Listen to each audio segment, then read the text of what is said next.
Ми знищуємо літак Су-57 на аеродромі Ахтюбінськ. Це аеродром, який використовується для випробувань нових сучасних видів озброєння техніки. Саме там випробовувалися ракети свого часу Х-101, і модулі МПК, і ракети Х-69. І ми знищуємо літак Су-57. Цілком ймовірно, що на цьому літаку знаходились нові якісь сучасні ракети, які в подальшому Росія планувала використовувати проти України. Я просто хочу пояснити, що немає сенсу бити по Кремлю, немає сенсу вбивати Путіна, тому що в Росії мільйони Путіних, які готові вмирати за цього царя, розумієте? Тому тут треба бити по стратегічних об'єктах і показувати нашим західним партнерам, що насправді Росія слабка, і її можна перемогти за рахунок отримання більше можливостей щодо ударів по території Російської Федерації.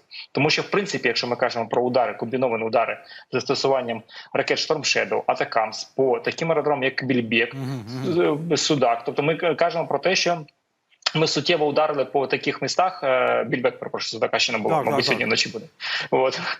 Тому насправді ми показали доволі потужні удари, і ми показуємо, що це працює. І треба все ж таки дозволяти нам використовувати західну техніку для ударів по території Російської Федерації. Треба дозволяти нам використовувати з літаків F-16 ракети «Джасамс», які можуть літати на 1000 кілометрів. Тому що все ж таки бойова головка, яка важить понад 300 кілограмів, це набагато краще, ніж те, що ми використовуємо, наприклад, в безпілотних системах. Хоча слід зауважити те, що наші безпілотні системи все одно активно відпрацьовують. І з бензином у них деякі проблеми, з отриманням палива для літаків теж деякі проблеми. Зрозуміло, що цього недостатньо для зупинення економіки Російської Федерації, але тим не менш, це мова з нашого боку, і ми не терористи, ми воюємо як демократична країна.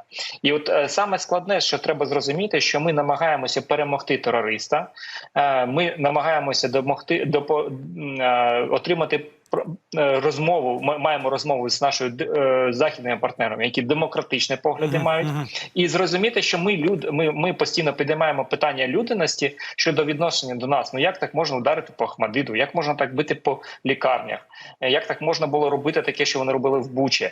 І от ці три складові, які дуже складно поєднати разом. І саме тому у нас постійно давайте бити більше по Росії. Да, зрозуміло, що треба бити по Росії. Зрозуміло, що всі сприймають F-16, не отримують, ми не отримуємо такого результату від F-16, як всі хотіли. А що ви хочете від F-16? Ви хочете спроможність захистити повітряний простір, чи ви хочете ударити по Москві, по Червоній площаді? Насправді треба бити по стратегічно важливим об'єктам.